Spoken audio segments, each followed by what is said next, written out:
ഒരു ഇന്നലെ മുതൽ തന്നെ കുറച്ച് നാളായിട്ട് ഇങ്ങനെ ഒരു പണ്ടേ ഇങ്ങനെ കുറേ വിവാദങ്ങൾ ഇങ്ങനെ ഇതിനെതിരെ പല ഭാഗങ്ങളിൽ നിന്നും ആസൂത്രിതമായി കൊണ്ടുവരാറുണ്ട്. അതിൻ്റെ ഭാഗമായിട്ട് ഇന്നലെ ചന്ദേര പോലീസ് ഒരു 3 കേസുകൾ എനിക്കെതിരെ രജിസ്റ്റർ ചെയ്തതായിട്ട് അറിയാനുണ്ട്. അത് ഒരുപാട് നാളായിട്ട് പരാതിക്കാർ പോവുകയും അത് അതിൻ്റെ എഗ്രിമെൻറ്റും കാര്യങ്ങളൊക്കെ പരിശോധിച്ച് പോലീസും അതുപോലെ തന്നെ ബന്ധപ്പെട്ടവരുമെല്ലാം ഇത് കോടതി മുഖാന്തരം എടുക്കേണ്ട കാര്യമാണ് എന്ന് പറഞ്ഞ് മടക്കിയതാണ്. അപ്പോൾ കാഞ്ഞങ്ങാട്ടോട്ട് സായാഹ്ന പത്രവും കുറേ നാളായിട്ട് ഇങ്ങനെ കേസെടുക്കുന്നില്ല MLA വിളിച്ചിട്ടാണ് കേസെടുക്കാത്തതെന്ന് പറഞ്ഞിങ്ങനെ പ്രകോപിപ്പിച്ചുകൊണ്ടിരിക്കുകയും മറ്റു പലരും ശക്തമായി പോലീസിൽ സമ്മർദ്ദം ചെലുത്തിക്കൊണ്ടിരിക്കുകയും ചെയ്യുന്നത് എന്നുള്ള വിവരം എനിക്ക് ലഭിക്കാറുണ്ട്.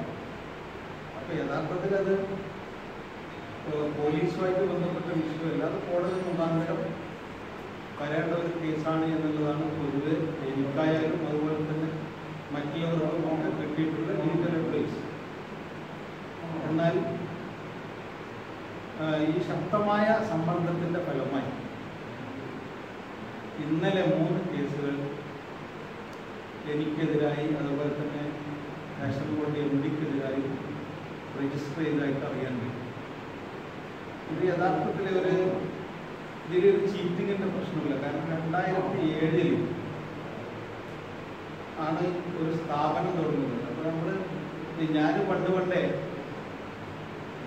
ഉപജീവനത്തിന് വേണ്ടി ഒരു ചെറിയ രൂപത്തിലൊരു കച്ചവടം ചെയ്ത് ജീവിക്കുന്ന ആളായിരുന്നു. പഠിത്തം കഴിഞ്ഞ ഉടനെ തന്നെ ഒരിക്കലും ഒരു സൗഭാഗ്യ ഗ്രൂപ്പ് ഒരു സ്ഥാപനം ഞാൻ ഏതാനും ഷെയർ ഹോൾഡേഴ്സ് കൂടി ചെയ്തു. പിന്നെ 88 യൂത്ത് ലീഗിൻ്റെ ഭാരവാഹിയായി പോയ സമയത്ത് അതിനുശേഷം പിന്നീട് പയ്യന്നൂരിലൊരു സ്ഥാപനം തുടങ്ങി. അതൊക്കെ ഓരോ ഘട്ടമായിട്ട് ആ സ്ഥാപനം ഫസ്റ്റ് തെക്കേൽപ്പൂരിൽ തുടങ്ങുമ്പോൾ അത് മാത്രമായിരുന്നു. അത് കുറച്ച് നാൾ കഴിഞ്ഞപ്പോൾ വേറെ കുറേ സ്ഥാപനം വന്നപ്പോൾ ഇത് നമ്മൾ ഒഴിവാക്കി. പിന്നീട് സൂപ്പർ മാർക്കറ്റ് ആദ്യമായി പയ്യന്നൂരിൽ ഇൻട്രൊഡ്യൂസ് ചെയ്തു. അതും കുറേ നാളെയും കുറേ സൂപ്പർ മാർക്കറ്റ് വന്നു. അപ്പോൾ ഇത് അപ്രസക്തമായി. അപ്പോൾ അതും ഒഴിവാക്കി.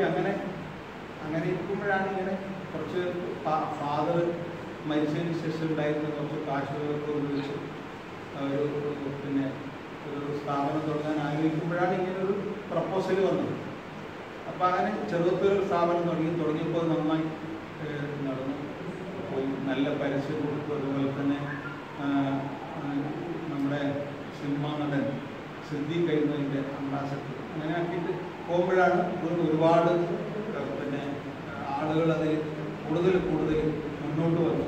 നമ്മളാരും പറയാതെ തന്നെ മുന്നോട്ട് വന്നപ്പോൾ ഒരു ബ്രാഞ്ച് ഇങ്ങനെ ബ്രാഞ്ചുകളിൽ നിന്ന് വർദ്ധിപ്പിച്ച് 2-3 ബ്രാഞ്ചായി മാറി 2007 തുടങ്ങിയ സ്ഥാപനം നന്നായി പോകുന്നതിൻ്റെ ഇടയിൽ പിന്നീട് വലിയ കോമ്പറ്റീഷനും കാര്യങ്ങളൊക്കെ വന്നു. കുറച്ച് നാൾ കഴിയുന്ന സമയത്ത് പിന്നെ ഈ ഓൺലൈനിലൊക്കെ അതിനെക്കുറിച്ച് കുറേ ഇതുപോലെയുള്ള വാർത്തകൾ വന്ന സമയത്ത് കുറേ ആൾ പിൻവലിച്ചു പോയി. അതിനുശേഷം പിന്നെ നോട്ട് നിരോധനം വന്നു. അതിന് മുമ്പ് തന്നെ നോട്ട് നിരോധനം വന്ന സമയത്ത് കുറച്ച് പ്രതിസന്ധിയായി. ആ പ്രതിസന്ധി മറികടക്കാൻ വേണ്ടിയിട്ടുള്ള ശ്രമങ്ങൾ നടത്തിയതൊക്കെ പരാജയപ്പെട്ടു. അങ്ങനെ ചുരുക്കി പറഞ്ഞാൽ 2019 ആകുമ്പോഴേക്കും കുറേ വിഡ്രോയിൽ വന്നു. പിന്നീട് സ്ഥാപനം നടത്തിക്കൊണ്ട് പോകാത്തൊരു സ്ഥിതി വന്നപ്പോഴാണ് ബ്രാഞ്ചുകളൊക്കെ അടച്ചുപൂട്ടിയത്.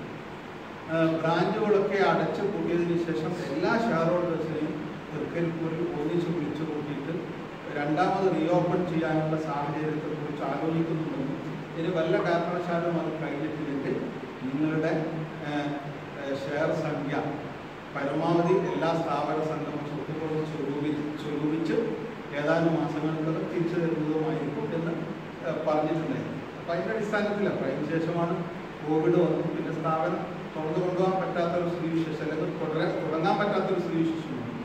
അങ്ങനെയാണ് അത് പൂട്ടിയത്. ഇപ്പോൾ ഈ കോവിഡ് വന്ന ഈ ഇടയിലുള്ള ആ ഗ്യാപ്പ് ഒഴിവാക്കി പിന്നെ അതിൻ്റെ ബാക്കിയുള്ള സ്വത്തുക്കളൊക്കെ സ്വരൂപിച്ച് കിട്ടാനുള്ളതൊക്കെ പിന്നെ ഒരു സ്ഥാപനം കൂട്ടിയാൽ എത്ര പ്രയാസമുണ്ട് കിട്ടാനെന്നുള്ളത് നിങ്ങൾക്ക് എല്ലാവർക്കും അറിയാവുന്നതാണ്, എല്ലാവർക്കും അറിയാവുന്നത്. അപ്പം അതിനുള്ള ശ്രമങ്ങൾ നടന്ന് ഏതാണ്ട് ഒരു 3-4 മാസത്തിനകം ഇത് പരിഹരിക്കാൻ പറ്റും എന്നുള്ള രൂപത്തിലേക്ക് ഒരു പ്രതീക്ഷ വരുമ്പോൾ സ്വാഭാവികമായിട്ടും ഷെയർ ഹോൾഡേഴ്സിന് പ്രശ്നങ്ങളുണ്ടാവും, വിഷമങ്ങളുണ്ടാവും. കാരണം തിരിച്ചു കിട്ടുമോ എന്താവും. പിന്നെ അങ്ങനെയാണ് വാർത്തകളൊക്കെ വരുന്നത്. അതിൻ്റെ ഇടയിലൊരു എന്താണ് ഒരു വഖഫ് ബോർഡ് തട്ടിപ്പ് എന്നൊരു വാർത്ത വന്നു. സ്വാഭാവികമായിട്ട് ആളുകൾക്കൊക്കെ എന്തോ ഇത് ഒരു അങ്ങനെയാണല്ലോ. ഇപ്പോൾ ഇന്നെ വാർത്ത വരുന്നത് വെച്ചാൽ ജ്വല്ലറി നിക്ഷേപ തട്ടിപ്പ് MLA-ക്കെതിരെ കേസ് എന്നാണ്. അപ്പോൾ ആളുകൾ കാണുമ്പോൾ പ്രത്യക്ഷത്തിൽ കാണുമ്പോൾ ഇതൊക്കെ ഒരുതരം അങ്ങനെ മൊത്തത്തിലൊരു തട്ടിപ്പ് വിവരനായിട്ട് ചിത്രീകരിക്കും. ആളുകൾക്ക് പേടിയുണ്ടാകും. അപ്പോൾ കുറേ ആൾ കേസുമായിട്ട് പോലീസ് സ്റ്റേഷനിൽ എസ്പിനൊക്കെ കണ്ടപ്പോൾ ഇതിനൊരു പിന്നെ കോടതി മുഖാന്തരം ഫോട്ടോണി കേസ് എടുക്കാൻ നിർത്തുള്ളൂ എന്നുള്ള ഒരു അഡ്വൈസ് കൊടുത്ത് കാണണം. അതുകൊണ്ട് പോലീസ് കേസെടുത്തില്ല. ഞാനൊരു പോലീസുകാരോട് ബന്ധപ്പെട്ടിട്ടില്ല, ഞാനൊരു പോലീസ് സ്റ്റേഷനിൽ ഇത് സംബന്ധിച്ച് പോയിട്ടില്ല, ആരോടും ഇത് സംബന്ധിച്ച് ചർച്ച ചെയ്തിട്ടില്ല. അതിൻ്റെ ഇടയിൽ ഒരു സായന പത്രത്തിൽ വന്നു എൻ്റെ സ്വാധീനം അവിടെയുള്ള CI-നെ മാറ്റി. പക്ഷെ അയാൾ കേസ് എടുക്കാതിരുന്നാണ്. എന്തിന് ഞാൻ മാറ്റേണ്ട ആവശ്യം? അതിൽ വേറെ CI-നെ കൊണ്ടുവന്നു. ഇപ്പോൾ ഇന്നലെ രാഷ്ട്രീയ പ്രേരിതമായി വളരെ സമ്മർദ്ദങ്ങൾക്ക് വഴങ്ങിയിട്ട് ഇങ്ങനെ ഒരു പോലീസ് കേസ് രജിസ്റ്റർ ചെയ്തിട്ടുണ്ട്. അത് യഥാർത്ഥത്തിൽ അത് രാഷ്ട്രീയ പ്രേരിതമാണ്. അതുപോലെ തന്നെ അത് എന്നെ തകർക്കാനുള്ള ഗൂഢലക്ഷ്യമാണ് അതിൻ്റെ പിന്നിലുള്ളത്. മാത്രമല്ല കുറേ നാളുകളായിട്ട് പ്രത്യേകിച്ച് MLA ആയതിനു ശേഷം, അതിനു മുമ്പ് അങ്ങനെ തന്നെയാണ്. വർഷങ്ങൾക്ക് മുമ്പേ അപവാദ പ്രചരണങ്ങളും ഒരുപാട് പിന്നെ ഇതുമായി ഓരോ കച്ചവടവുമായി ബന്ധപ്പെട്ട് പ്രചാരണം നടത്തുക, സ്വാഭാവികമായും ഭയങ്കരമായി പ്രചാരണം നടത്തിയിട്ട് തകർക്കാൻ ശ്രമിച്ചു. അതൊന്നും കഴിഞ്ഞില്ല. അതിനുശേഷം ഏതൊരു ജ്വല്ലറി കൊള്ളയടിക്കാൻ ഞാൻ ഉണ്ടായിരുന്നു എന്നിട്ട് കേസ് ഉണ്ട് എന്ന് പറഞ്ഞ് ഇല്ലാത്ത കേസുകൾ പ്രചരിപ്പിച്ചു. അങ്ങനെ എല്ലാം കൊണ്ടും ഒരുതരം പ്രത്യേകിച്ച് MLA ആയതിനു ശേഷം പിന്നെ ശക്തമായി വേട്ടയാടാൻ തുടങ്ങി. എൻ്റെ ഒരു നിഴലുകൾ പോലെ എന്തെങ്കിലും രൂപത്തിൽ മൂത്രയിക്കാൻ പോകുമ്പോൾ പോലും പിന്നെ ശ്രദ്ധിക്കേണ്ടി വരുന്ന ഒരവസ്ഥയിലേക്ക് വട്ടമിട്ട് പറക്കുന്ന ഒരു സുവിശേഷം യഥാർത്ഥത്തിലുണ്ട്. അതിൻ്റെ ഭാഗമായിട്ട് തന്നെയാണ് 10-12 കേന്ദ്രങ്ങളിൽ സമരം നടത്തുന്നത്. ഞാൻ യഥാർത്ഥത്തിൽ ഇത് സംബന്ധിച്ച് കഴിഞ്ഞ മാർച്ച് മാസം അവർ സൗദി പോയി വരുമ്പോഴേക്കും ഇത് സംബന്ധിച്ച് ഒരു ആക്ഷൻ കൗൺസിൽ രൂപീകരിച്ചു. അവരോട് ഞാനിത് സംസാരിച്ചു. ഇന്ന സ്ഥലങ്ങളിൽ അല്ലെങ്കിൽ ഇന്ന സ്വത്തുക്കൾ ഇതിൻ്റെതായിട്ടുണ്ട്, അതെടുത്ത് എല്ലാ ആളുകൾക്കും ഇത് വീതിച്ചു കൊടുക്കുകയും പോരാത്തതുണ്ടെങ്കിൽ അത് ഏതെങ്കിലും രൂപത്തിൽ അത് അവർക്ക് സംഘടിപ്പിച്ചു കൊടുക്കാൻ ആവശ്യമായ നിലപാടുകൾക്ക് നേതൃത്വം കൊടുക്കണമെന്ന് പറയുകയും അതിന് ഈ സ്വത്തുക്കളൊക്കെ സ്വരൂപിച്ചു കഴിഞ്ഞാൽ ഒരു 2-3 മധ്യസ്ഥന്മാർ മുഖാന്തരം ഇവരെ വിളിച്ചത് കൈകാര്യം ചെയ്യണമെന്ന് ഞാൻ അവരോട് പറയുകയും അതോടൊപ്പം തന്നെ ഒരു ബിസിനസ്സുകാരനോ 1-2 രാഷ്ട്രീയക്കാരൻ ആ കൂട്ടത്തിൽ ഒരു CPM നേതാവിനടക്കം കൂട്ടിയിട്ട് ഇത് പരിഹരിക്കണം. എന്നിട്ട് എല്ലാവരെയും വിളിച്ച് കാര്യങ്ങളൊക്കെ പറഞ്ഞ് ബോധ്യപ്പെടുത്തി കൊടുത്ത് ഉള്ളത് പിന്നെ കൊടുക്കുകയും ഇപ്പോൾ ഇതിൽ വെച്ചാൽ ഒരു പ്രയാസമില്ലാതെ 2019 വരെ 18-19 വരെ 2018 വരെ ഒരു പ്രയാസമില്ലാതെ എല്ലാവർക്കും ഡിവിഡൻഡ് കൊടുത്തിരുന്നു. ആദ്യം പിന്നെ 1 ലക്ഷത്തിന് കൊടുത്ത സംഖ്യ കുറച്ച് നാൾ കഴിഞ്ഞപ്പോൾ കുറച്ച് അങ്ങനെ വളരെ വ്യക്തമായിട്ടും ഒരു പ്രയാസവുമില്ല. അതുകൊണ്ടാണ് നിക്ഷേപകരെ ആരെയും നമ്മളാരും കമ്പനി ചെയ്തിട്ട് കൊണ്ടുവന്നതല്ല. ആകെ കൂടി 1-2 പ്രാവശ്യം ഗൾഫിൽ നിക്ഷേപക മീറ്റിംഗ് വെച്ചിരുന്നു. പക്ഷെ ആ മീറ്റിങ്ങിൽ പറഞ്ഞാലൊന്നുമല്ല ഇൻവെസ്റ്റ് ചെയ്തവർക്ക് കണ്ടിന്യൂ ആയിട്ട് കാശ് കിട്ടുമ്പോൾ അവർ പറഞ്ഞിട്ടൊക്കെയാണ് ആളുകൾ വന്ന് പിന്നീട് വളരെ വിശ്വസ്തയോടുകൂടി പോയൊരു സ്ഥാപനമാണ്. ഒരു സുപ്രഭാതത്തിൽ ഒരുപാട് പിന്നെ സ്ഥാപനങ്ങൾ തകർന്നിട്ടുണ്ട്. ഇപ്പോൾ തന്നെ VR ഷെട്ടി തകർന്നു. ഇപ്പോൾ എത്രയോ ബിസിനസ്സുകാർ ഈ നോട്ട് നിരോധനത്തിന് തകർന്നിട്ടുമായില്ല. അതിൻ്റെ ഭാഗമായി തകർന്നു പോയി. ആ തകർന്നു പോയപ്പോൾ അതിൻ്റെ ഒരു ചെയർമാൻ ആണ് ഞാൻ. അപ്പോൾ സ്വാഭാവികമായിട്ടും ഒരു ഷെയർ സ്ഥാപനം തുടങ്ങുമ്പോൾ എല്ലാവരും കൂടി നിങ്ങൾ ചെയർമാൻ ആവണം. അതുകൊണ്ട് അതിൻ്റെ സാമ്പത്തികമായ പിന്നെ കൺട്രോളിങ്ങോ ഒന്നും ഞാനായിരുന്നില്ല. ഒരു പൈസയും എൻ്റെ കൈകൊണ്ട് വാങ്ങുകയോ ഇതൊന്നുമില്ല. ഒക്കെ കമ്പനിയാണ്. ആ കമ്പനിക്ക് വ്യക്തമായ എഗ്രിമെൻ്റ് ഉണ്ട്. അതുപോലെ തന്നെ ഷെയർ സർട്ടിഫിക്കറ്റ് ഉണ്ട്. കമ്പനി ആക്ട് പ്രകാരമാണ് അതൊക്കെ വാങ്ങിച്ചിട്ടുള്ളത്. എഗ്രിമെൻറ്റിൽ പറഞ്ഞിട്ടുണ്ട് എന്തെങ്കിലും നിങ്ങളും ഒന്നാം നമ്പർ കാരണം എന്താ വെച്ചാൽ അതിൻ്റെ ഉടമകളും മറ്റുള്ളവരും തമ്മിൽ തർക്കങ്ങൾ വന്നാൽ മധ്യസ്ഥൻ മുഖാന്തരം ഇത് പരിഹരിക്കണം എന്ന് വരെ അതിൽ വ്യക്തമായി എഴുതി വെച്ചിട്ടുണ്ട്. മാസത്തിൽ ഇത്ര ഡിവിഡൻഡ് കൊടുക്കണം എന്നുള്ളതിനെ സംബന്ധിച്ചെല്ലാം അതിൽ പിന്നെ വ്യവസ്ഥകൾ വെച്ചിട്ടാണ് യഥാർത്ഥത്തിൽ തുടങ്ങിയത്. ഇതിലൊരു ചീറ്റിങ്ങിൻ്റെ പ്രശ്നമില്ല. ഇത് കണ്ടിന്യൂ ആയിട്ട് കൊടുത്തതാണ്. ഇപ്പം കേസ് കൊടുത്തവർക്കും ഡിവിഡൻഡ് കിട്ടിയിട്ടുണ്ട്. അതുകൊണ്ട് പിന്നെ ആ ഒരു ഈ പ്രശ്നങ്ങൾ യഥാർത്ഥത്തിൽ പിന്നെ ഇതിലൊരു ചീറ്റിങ്ങില്ല, ഇതിലൊരു വഞ്ചനയില്ല. ഇങ്ങനെ വഞ്ചനയാണ് എന്ന് പറഞ്ഞ് കേസെടുത്തത് അടിസ്ഥാനരഹിതമാണ്. അത് തികച്ചും രാഷ്ട്രീയ പ്രേരിതമാണ്. അതിനെ നിയമപരമായി നേരിടും. പിന്നെ ചില ചാനലുകളിലൊക്കെ വരുന്നുണ്ട് മുസ്ലിം ലീഗിൻ്റെ പേരിലോ അല്ലെങ്കിൽ വേറെ ഏതൊരു സംഘടനയുടെ പേരിലോ യാതൊരു ഇതിന് ഒരു ഷെയറും ഇതിന് പിടിച്ചിട്ടില്ല, മുസ്ലിം ലീഗുമായിട്ട് ബന്ധപ്പെടുത്തിയിട്ടില്ല. ഗൾഫിൽ ഞാൻ പോയി പങ്കെടുത്തിട്ടുള്ള ഷെയർ ഹോൾഡേഴ്സ് മീറ്റിങ്ങിന് പോലും KMCCയോ അല്ലെങ്കിൽ അതുമായി ബന്ധപ്പെട്ട ഏതെങ്കിലും മറ്റ് മുസ്ലിം ലീഗുമായി ബന്ധപ്പെട്ട സംഘടനയുടെ നേതാക്കന്മാരെയോ എവിടെയോ യാതൊരു ഇൻഫ്ലുവൻസും അതിലുണ്ടായിട്ടില്ല. ആരെങ്കിലും ഞാൻ കണ്ടിട്ടോ ബന്ധപ്പെട്ടുകൊണ്ട് ഞാൻ പേഴ്സണലായിട്ട് മാത്രമാണ്. ഇതിൽ പാർട്ടിയോ അല്ലെങ്കിൽ പാർട്ടി നേതാക്കന്മാർക്കോ യാതൊരു ബന്ധവും ഉണ്ടായിരുന്നില്ല, ഒരു പങ്കുണ്ടായിരുന്നില്ല. എൻ്റെ വ്യക്തിപരമായ ബിസിനസ് നമുക്ക് രാഷ്ട്രീയ പ്രവർത്തനം നടത്താൻ വേണ്ടുന്ന ചെലവുകൾ നിർവഹിക്കാൻ ആവശ്യമായ കച്ചവടം എപ്പോഴും ഞാൻ ചെയ്യാറുണ്ട്. ഞാൻ പാർട്ടിയിൽ നിന്നും പിന്നെ PI ഒന്നും പറ്റിയിട്ടില്ല പാർട്ടി പ്രവർത്തനം നടത്തിയത്. പിന്നെ എൻ്റെ വേറൊരു കാര്യം കൂടി ഞാൻ പറയാം. ഇതിൽ എന്തെങ്കിലും ഒരു തട്ടിപ്പ്, ഞാൻ കഴിഞ്ഞ പ്രാവശ്യം പറഞ്ഞതാണ്. ഇപ്പോൾ വഖഫ് ബോർഡിൻ്റെ നിങ്ങളെല്ലാവരും പറഞ്ഞു ഭയങ്കര തട്ടിപ്പ്. അതും ഒരു സംഘടനയുടെ തലപ്പത്ത് ഞാൻ ഇരുന്നത് കൊണ്ട് അതിന് മറുപടി പറയേണ്ടി വന്നതാണ്. അതിൽ വ്യക്തിപരമായി എനിക്കോ അതിലെ ഏതെങ്കിലും ഡയറക്ടർ ബോർഡ് അംഗങ്ങൾക്കോ ട്രഷറികൾക്കോ യാതൊരു വ്യക്തിപരമായ നേട്ടവുമില്ല. അതൊരു വിവാദം വന്നപ്പോൾ നമ്മളത് തിരിച്ചു കൊടുത്തു. അതിലും ഇപ്പോൾ കേസെടുപ്പിക്കാൻ വഖഫ് ബോർഡിൽ സമ്മർദ്ദം ചെലുത്തുകയും പോലീസിൽ സമ്മർദ്ദം ചെലുത്തുകയും ചെയ്യുന്ന ഒരു ഗൂഢസംഘം പ്രവർത്തിക്കുന്നുണ്ട്. അതെനിക്ക് വളരെ വ്യക്തമായിട്ട് അറിയാം. അത് ഇപ്പോൾ കഴിഞ്ഞപ്പോൾ ഇപ്പോൾ യഥാർത്ഥത്തിൽ തുടങ്ങി. എൻ്റെ വ്യക്തിപരമായിട്ട് ഇതിൽ ഏതെങ്കിലും 1% തട്ടിപ്പ് ഞാൻ നടത്തിയിട്ടുണ്ട് എന്ന് തെളിഞ്ഞാൽ, അതായത് കേരളത്തിലെ ഗവൺമെൻറ് ഉണ്ട്, പോലീസ് ഉദ്യോഗസ്ഥന്മാരുണ്ട്, അതുപോലെ തന്നെ ബന്ധപ്പെട്ട അന്വേഷണ ഏജൻസികളുണ്ട്, അതുപോലെ കേന്ദ്രം, ഇതൊക്കെ ഉണ്ട്.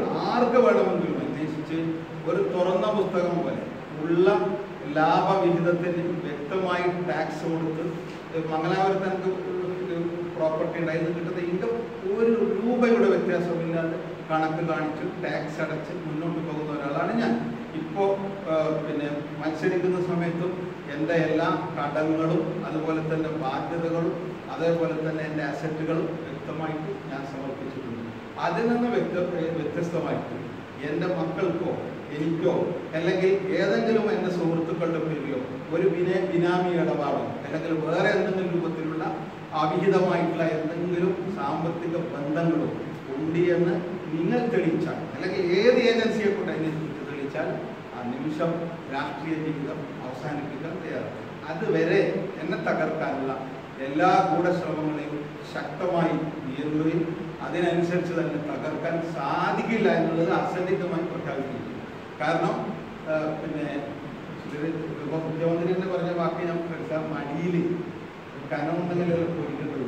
എൻ്റെ സാമ്പത്തികം എൻ്റെ സാമ്പത്തിക ഇൻകം ഇതൊക്കെ തുറന്ന പുസ്തകമാണ്, അതിലപ്പുറം ഒന്നുമില്ല.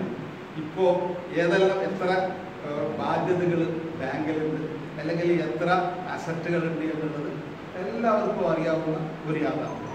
അപ്പം അതുകൊണ്ട് തന്നെ ഇത്തരം അടിസ്ഥാനരഹിതമായ ആരോപണങ്ങൾ ഉന്നയിക്കുമ്പോൾ എനിക്ക് നിങ്ങളോട് പറയാനുള്ളത് നിജസ്ഥിതി അന്വേഷിക്കുക.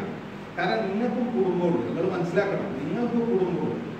ഏത് കാര്യത്തിലും അവരവർ ചെയ്യുന്നതിനനുസരിച്ച് അവരവർക്ക് ലഭിക്കും, അതിൽ യാതൊരു സംശയവും വേണ്ട.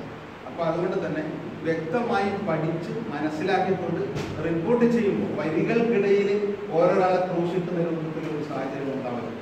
ഇതിലൊരു തലപ്പം 1 റുപ്യ നമ്മൾ വാങ്ങുക അല്ലെങ്കിൽ ക്രയവിക്രയം നടത്തും. ഇന്ന് വരെ എനിക്ക് ഞാനായിട്ട് എല്ലാ ബാധ്യതകളും ഞാൻ തീർത്തിട്ടാണ് അത് കൂട്ടിയതിന് ശേഷം എൻ്റേതായ വ്യക്തിപരമായ ബാധ്യതകൾ, ഞാൻ വാങ്ങിയ കടങ്ങൾ എല്ലാം വ്യക്തിപരമായി അങ്ങോട്ടും ഇങ്ങോട്ടും കണക്ക് കഴിച്ച് തട്ടിക്കഴിച്ച് തീർത്തിട്ട് ചിലത് ഞാൻ ഏറ്റെടുത്ത് ഞാൻ തന്നെ ആ കഴിക്കുന്ന സമയത്ത് ഉണ്ടായിട്ടുള്ള കണക്ക് പ്രകാരം ഏറ്റെടുക്കേണ്ട ബാധ്യതകൾ ഞാൻ ഏറ്റെടുത്തിട്ടാണ് ഞാൻ ആ ബിസിനസ് കൂട്ടി ഇപ്പോൾ അതിനനുസരിച്ച് മുന്നോട്ട് പോകുന്നത്.